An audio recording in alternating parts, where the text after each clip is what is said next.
So there's really no better way to open our morning than to hear from leaders, two federal leaders who sit at the very center of our federal research enterprise. So I want to introduce Dr. Firas Ibrahim.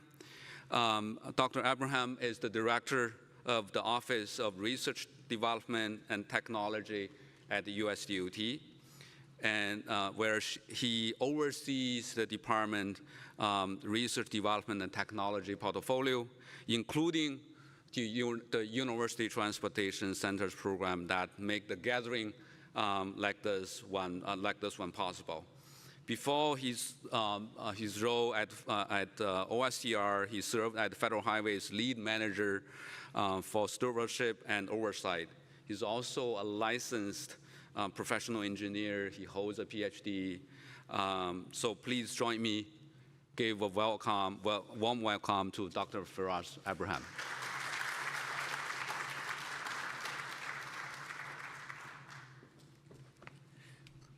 Thank you, Henry. Good morning, everyone.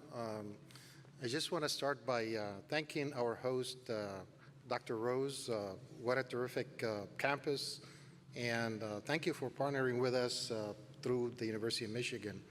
I know when I came here 2 years ago, I met your bright team and I saw all the great work they do in cybersecurity. And I know in the industry, they need cyber people now. And I know the waiting list for some of the students that come out of the cyber program is like 2 to 3 year waiting period.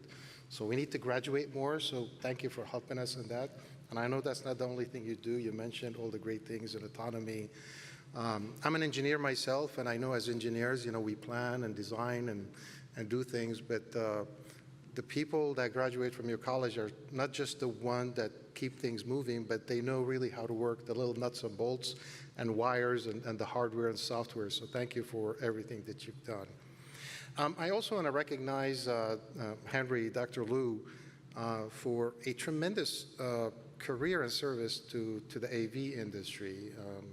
I know, I got the pleasure of seeing for the last decades what the University of Michigan has done in the area, from seatbelts to having the M-City, and now they're going to M-Air, with the drones. And I challenged Henry, next time I visit, I want to see M-Space as well, because we have space transportation. But I can predict what you're going to do next, but I know you're going to do way more than that. But I want to thank all of you in the audience in here, because I know many of you are not only technical in this area, but very passionate about what you do. This morning, I had the pleasure talking to George, from Assessor Technology. And it doesn't matter where you sit, the tragedies that happen on our roads and transportation touches each one of us personally, either through family and friends or sons. And some of us are fortunate to have, our family and friends actually survive such a tragedy, but others don't. So we have a lot of issues in transportation, and I know all of us are working hard to bring in the fatality numbers down, the serious injury number down, but a lot of us also get stuck in congestion. Even in Michigan, I was stuck in congestion, was trying to drive to Dearborn from here. It was, get on the highway was really a lot. So I think we need to have a paradigm shift in how we do things in transportation.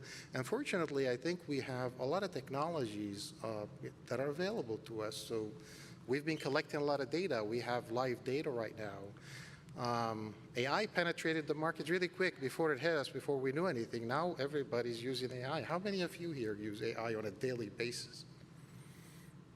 Awesome. And those of you that don't use it on a daily basis, make sure you do, because it's amazing.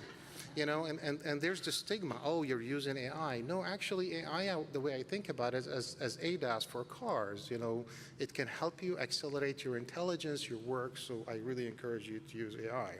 But of course, an autonomous vehicle would be a solution to safety that can help us with dropping the fatalities down. But hey, listen, I think they're cool.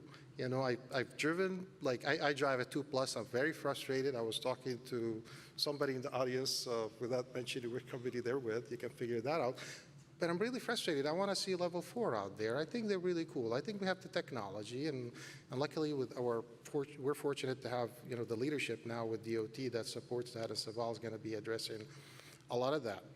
But going back to things, we just, you know, in terms of what the DOT priority, we just released the DOT priorities for the next 5 years. And basically, as always, you know, yes, we move people and goods, and we're the backbone of the economy, but our top priority remains safety, but also infrastructure, not only making sure the current infrastructure work well, but we want to accelerate project delivery.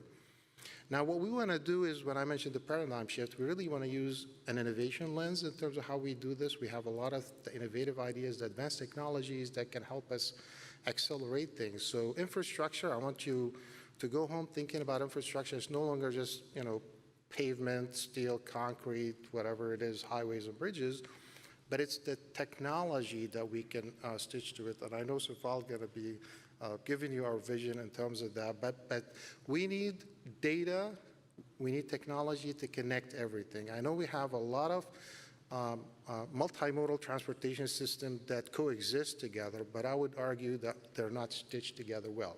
I think with the data and technology we can do that. We can use data as the lifeblood that can help transportation moving.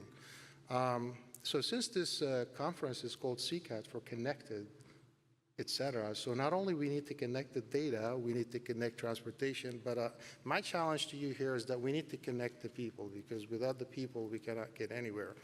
And under Saval's leadership, we've been really convening a lot of the people, doesn't matter government, industry, and academia. We really want to get people together, like President Reagan had said once, Mr. Gorbachev, tear down that wall. And I think we really need to tear down that wall. If a commercial vehicle driving across states, we want to make sure that they can see what's coming ahead, not just over the next mile, but they can apply supply chain better. With that, I want to thank you for being here. I encourage you to walk away from here with a lot of connections, a lot of business cards, so we can work together towards the future of transportation.